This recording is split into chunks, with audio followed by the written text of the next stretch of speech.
Okay, I'd like to call this meeting to order at 4 p.m. We're at the Central Administration Building. We'll go to 1.02. Roll call, please. All right. Jeff Balzo, I'm present. Eric Diamond, absent. Mike Dixon. Here. Rachel Drake, absent. Tony McMillan. Present. Vicky Cooper. Present. Don Echeverry. Present. Robert Munson. Present. Joseph Silvera, absent. Okay, we have a quorum. Okay, thank you. Item 2.0 is public comment. Is there any public comment? Okay, seeing none, we'll go to 2.01. Presentation and discussion of the Washoe County School District Group Insurance Claims Experience Reports as of March 2023. Good afternoon, everyone. Lloyd Barnes with LP Insurance Services. Good to see everyone. All right, let's get into March's report here. So we get to Exhibit 1. You can see on the executive summary, enrollment counts, employee counts are pretty stable, pretty much 6,900 both this year and last year. Dependent counts are down a bit, down about 2.5% at 4,300 compared to 4,400 last year. And as we get into our claims, the average for the year so far, we're running just shy of $6 million a month, which comes into at a composite of $862.25, which is up about 4%, 3.9% from last year, and then 3.4% on a composite basis. The fixed costs basically flat, right around $385,000 a month. For an overall planned cost of about $6.37 million, so again up about 3.7%. So overall up about 3.2 at 917. Large claims still a little early, so I only have a few that have reared their ugly head so far, but we do have a few. Let's see, going on to Exhibit 2, a little graph that has come in handy. You can see there things have leveled off a little bit, which is a good sign, but it is certainly leveled off at a high level. So that's something that is going to come into play as we move into the rest of the year and as we start planning for 2024. Can't believe we're saying that already. Exhibit 3. Again, covered much of this for March, but just sort of taking you down to line 31. You can see there the month of March, the composite cost per employee for claims was $1,040, and then when you add in your fixed costs, $1,095. So, well, it was the biggest month of the year so far. So it was on the upper side. So that, as you carry that over to the far right on line 35, you can see there that's the 917 versus the 889 last year, so about 3.2% over. And as we go into the remainder of the exhibits, I'll let you carry through the details of the actives, retirees, and the different plans. So we will move on to the large claims. Exhibit 12. As discussed, there's 4 presented there, right around the $200,000 mark. Ironically, they're all right around $200,000, so that's interesting. Nothing has pierced the specific at this point, so nothing on Exhibit 13. So that's all we have at this point from a claims report standpoint. Any questions? Before we go to questions, I just want to note that Eric and Rachel have both joined us. Okay, questions? Oh, and Joseph. Okay. Any questions for Lloyd? Okay. All right, make it easy on me today. Thank you, guys. Thank you very much. Okay, we'll go ahead and go to 2.02, presentation discussion of the Washoe County School District Insurance Anthem Claims Activity and Turnaround Reports as of March 2023. Welcome. Hi, Pam Davidson from Anthem for the Record. Good afternoon, everyone. Okay, so believe the medical one is up there. So in the month of March, we had received 13,580 medical claims with a few carryover from the prior month. We processed 13,849. Within the first 14 days, 91% was processed. In 30 days, 97.27 were processed. And within 60 days, we had 99.83 processed. Out of those claims, 12,270 of them were from the PPO plan, and we had 1,310 on the HSA plan. The RX claims are always point of service and processed at that time of picking up your prescription, and that was 7,306 claims. Any questions on the turnaround for the medical? The one that was sent to us, is that the same one as this? The numbers look a little bit different. Oh, you know what? I read the average for the year. Oh, So- okay, because I was looking at this and no, I'm like. I have it on my phone because I can't see that far. Okay, no problem. But I apologize. Yeah, so the numbers were received in March was 14,416. Processed claims for the month of March was 15,176. With 92% being processed in the first 14 days, 99.22 in the next 30 days, and we had 98.85 in 60 days. Out of those, then we had 13,725 processed on the PPO plan, and we had 1,451 on the HSA plan. Those numbers make a little more sense for you? Yes, thank you. I was Sorry like about that. trying to find them. and- last was time just- reporting this, and then I messed up, right? Yes. Okay, so moving on to the dental claims. In March, they had received 2,526 dental claims. In the first 14 days, they processed 2,333 at 92%. In 30 days, they processed 192 claims, and within 60 days, they processed that last final one claim. Any questions on the turnaround? Any questions? And I just want to say thank you. We're going to, rather than do this monthly, Correct.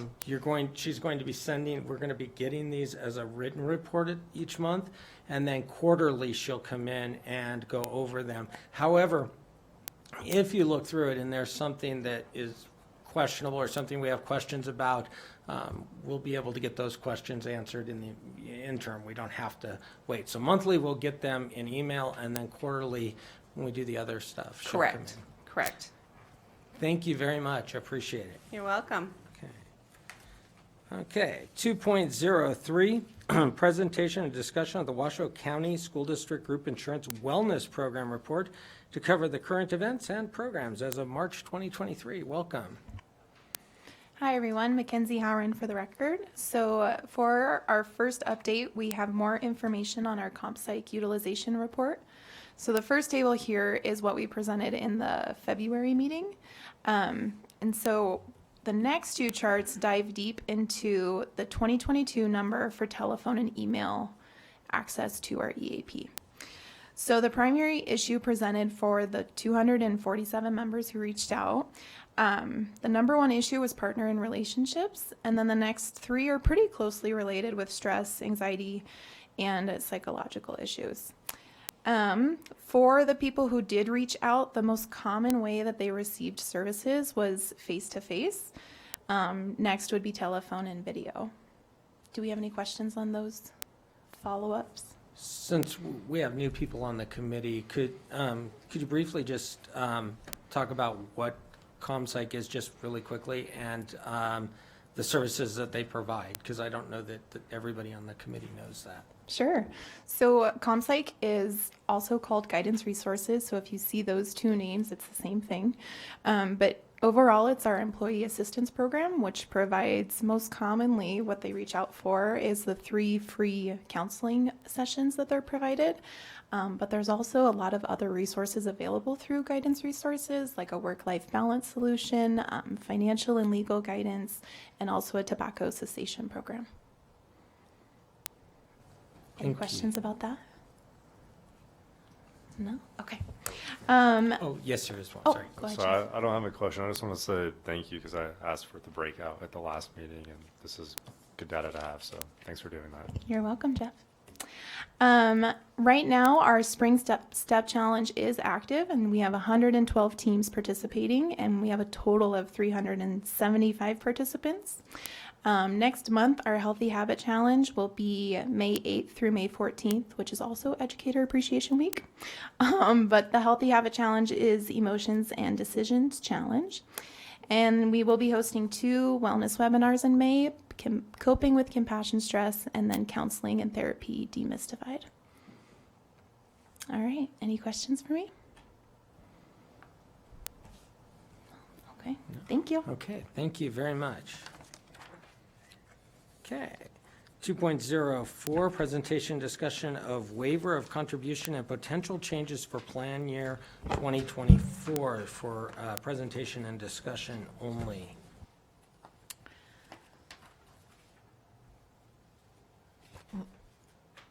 Laura Thurston for the record.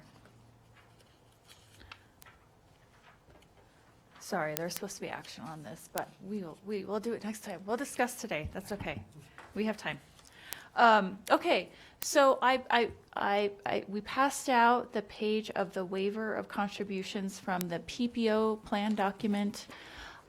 Just a reminder, the PPO and the high deductible plan document are on our webpage, washoeschools.net/risk. It's there for the public, but I printed it out and it is up on the screen also, so we can refer to it today. We spoke to this quite a while ago when we've been having the discussions over the 0-day benefit, or I should say reducing the benefit eligibility period. Now, as we know, we're going to the 0-day benefit eligibility period. One thing we had brought up quite a while ago was last year was the some of the implications around our waiver of premium when we go to a lesser eligibility wait period, meaning there'd be an access to benefits potentially to employees who may not even work 1 or 2 days for the most part at this point, because we're looking at a 0-day benefit wait now. So what I just want to call our attention to mostly on this piece are the qualifiers for the waiver. So you have to be, which are the first, after that first paragraph, are the first five pieces here. These are the qualifiers currently for a waiver of premium or a waiver of contribution. I guess I'm mixing up the words here, but essentially it's the same, right? So your contribution for your premium, health insurance premium and life insurance premium are paid for you by the school district, by our Fund 36 Health Insurance Fund, if you qualify underneath these guidelines. Currently, there's nothing in place in terms of tenure of employment for an employee to qualify.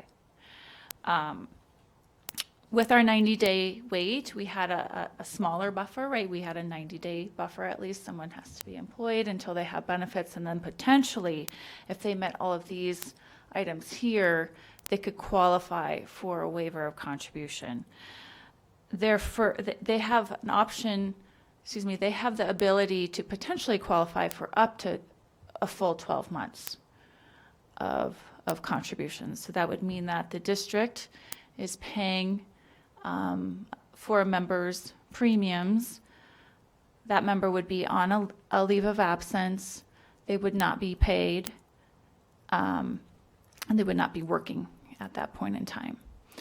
And potentially the fund would be incurring claims at the same time, potentially, if the person was utilizing their health insurance benefits. So I wanted to bring this discussion and look at adding in one more qualifier for the waiver of contribution, which would add in just some point of tenureship for the employee. And I think an option that we could look at would be a 1-year employment qualification of the employee to be in a benefit eligible position for at least 1 year before they would potentially be eligible for this waiver of contribution, along with these other items. This 1 year would fall in line with the post-probationary status or requirement for an ESP individual, which is our shortest post-probationary status, I should say. I believe Protecs are 2 years, right? And certified, I think, are 3 years. Protecs are 3 years? Okay. So ESP is the shortest of 1 year. But I wanted to open that up for discussion and questions and thoughts as we move forward. And if we make this change, I'm suggesting that we make it when we amend our plan document for July 1st for the 0-day benefit waive period. So quick question that I have is, when it says approved leave of absence, what typically does that mean? I mean, anybody can take an approved leave of absence? Is there a process for that? Because all of these other things I kind of understand, but approved leave of absence, my mom had a stroke, I need to move to Kentucky to help take care of her. Would that be an approved leave of absence automatically, or would I have to go through a process? It could potentially be an approved leave of absence, but it would not qualify you for a waiver, because another qualifier would be that you yourself have to be the ill or injured person. So this would mostly be for people who are on their own personal illness leave of absence.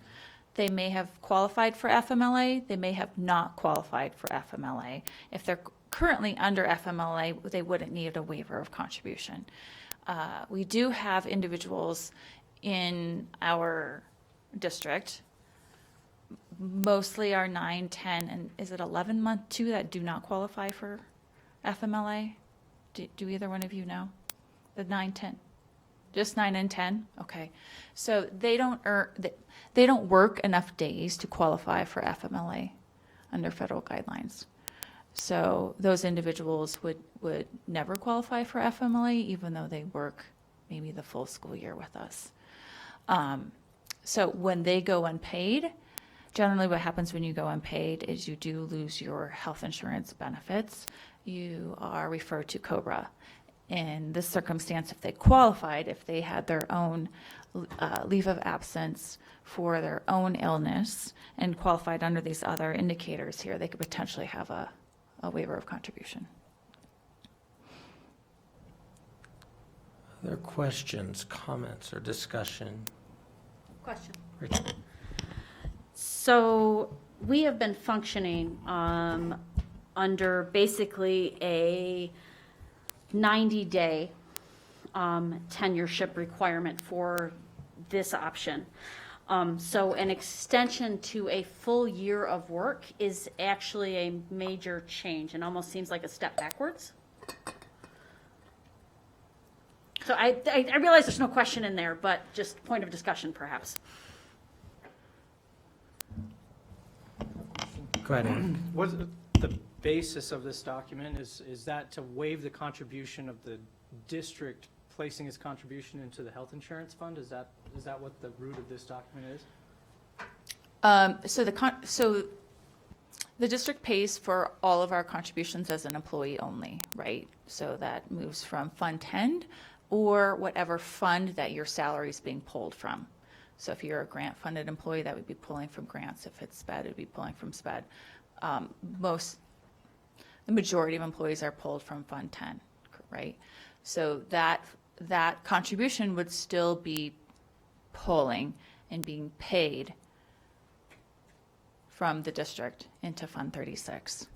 And then potentially we would be paying from Fund 36 claims on that individual if they're utilizing their health insurance during that time.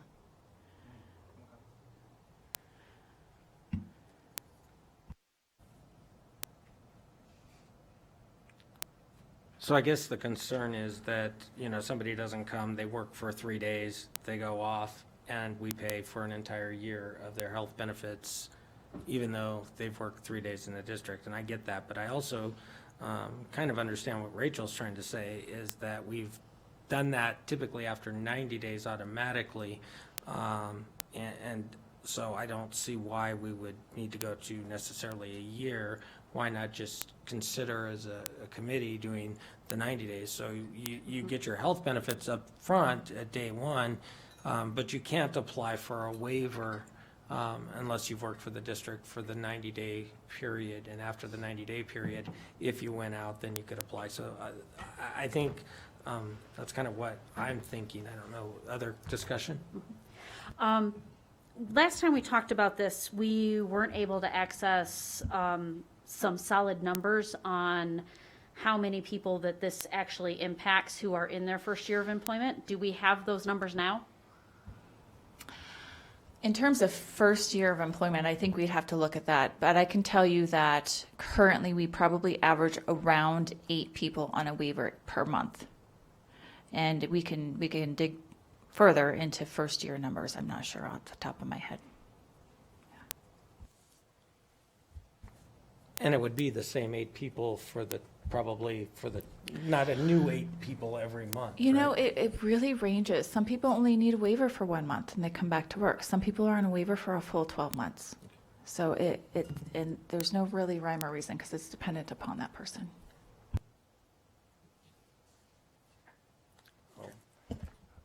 For the record, Jeff Balzo, would it be possible for us to look at what other entities who have benefits on day one, what their period for the waiver of contributions is? Okay, I don't know any other entity that has a waiver of contribution benefit. This is something that was, to the best of my knowledge anyways, that was built by this district at some point in time.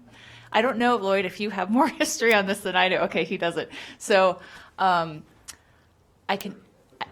okay. So, and you wouldn't know any public entities, okay. Dawn Echeverry for the record. Since this committee went to wanting health insurance immediately to retain, attract, I also have an issue going to a year. So I'd be more willing to stay at the 90 days so that we're protected, but I'm not willing to extend past that. But I'm also happy to reach out to other Education Association presidents and find out if anybody else has a waiver, if we would like me to. Yeah, I think that would be good. My other comment, the only thing I know about the waivers is that when I first came on this committee years ago, they were actually brought to the committee reviewed them and approved them and then gave extensions up to the year. Under Obamacare, at some point in that time period, we stopped doing appeals, and that went to a third party. And when we stopped doing appeals, the waivers became sort of an automatic thing, so we don't actually hear the waivers anymore, I don't believe, do we, as a committee?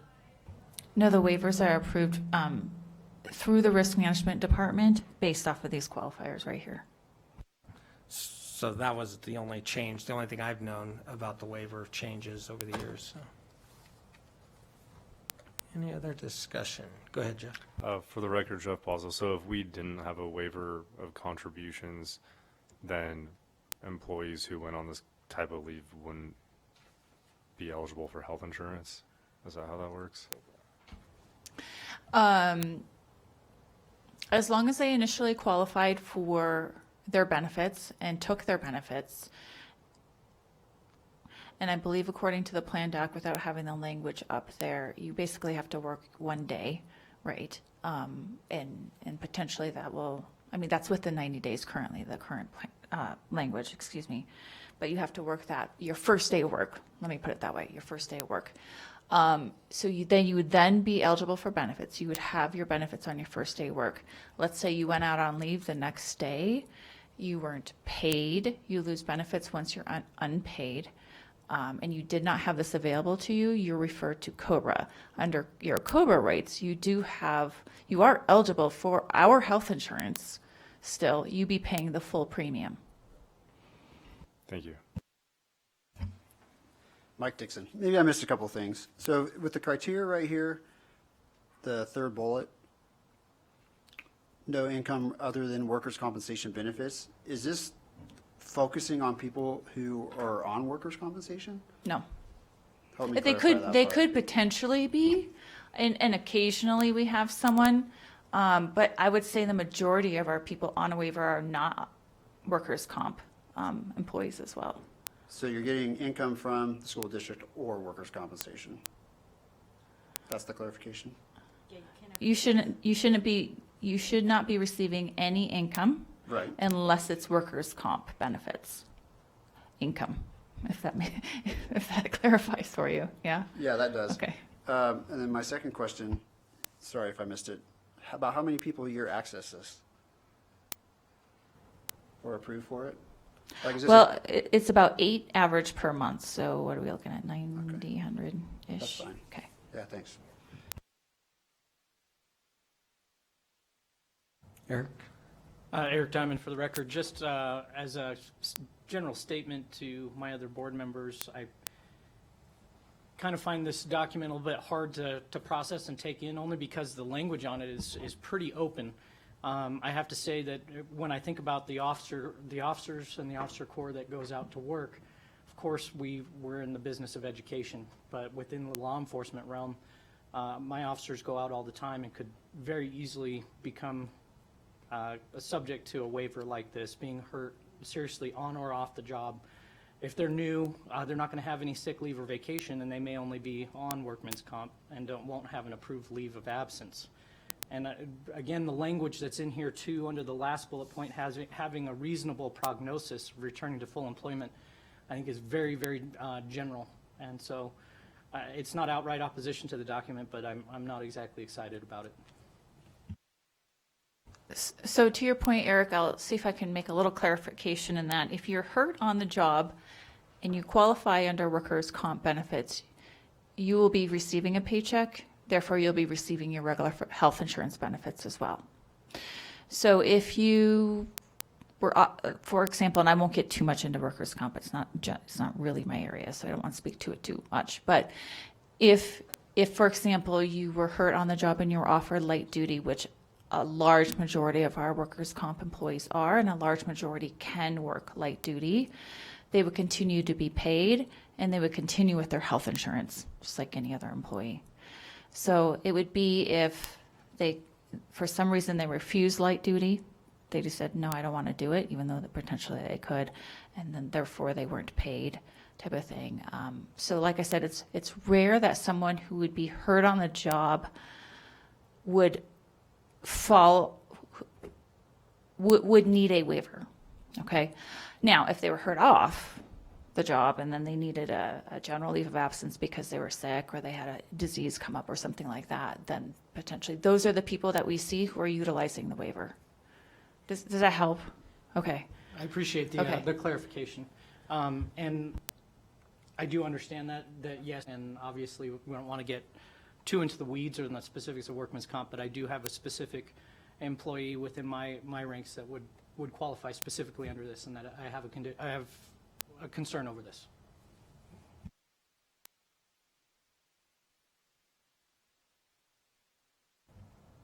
Okay, any other discussion, questions?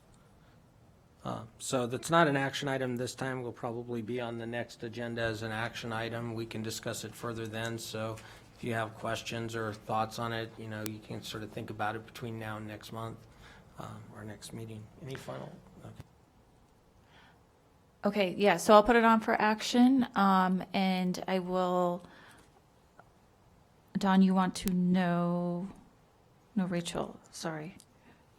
Don, you were potentially going to look into other, okay. And Rachel, you were thinking about, it would be nice to know how many people are utilizing waiver who are within their first year of employment. Okay, okay, I'll bring that back for our next meeting. Okay, any further questions? Okay, let's go ahead and move to 2.05, approval of the minutes of the February 22, 2023 Minutes of the Group Insurance Committee, those should have been emailed to you. If you want to take a second and look at them, and we'll entertain a motion.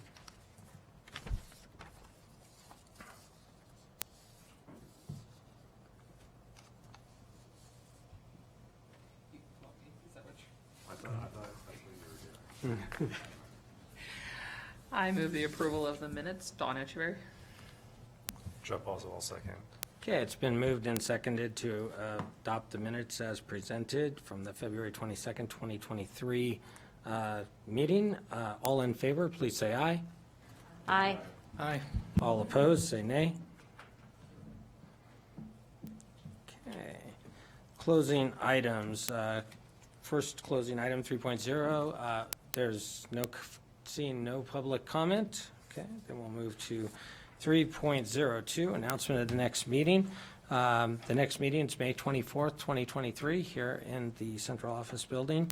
The only other thing I want to do really quick is just introduce to the committee Joseph. He's our newest member. You weren't here last month, right? Oh, you did make it. Oh, sorry. I can't. No problem. Okay. Awesome. And so with that, we are adjourned. Without objection, I should say.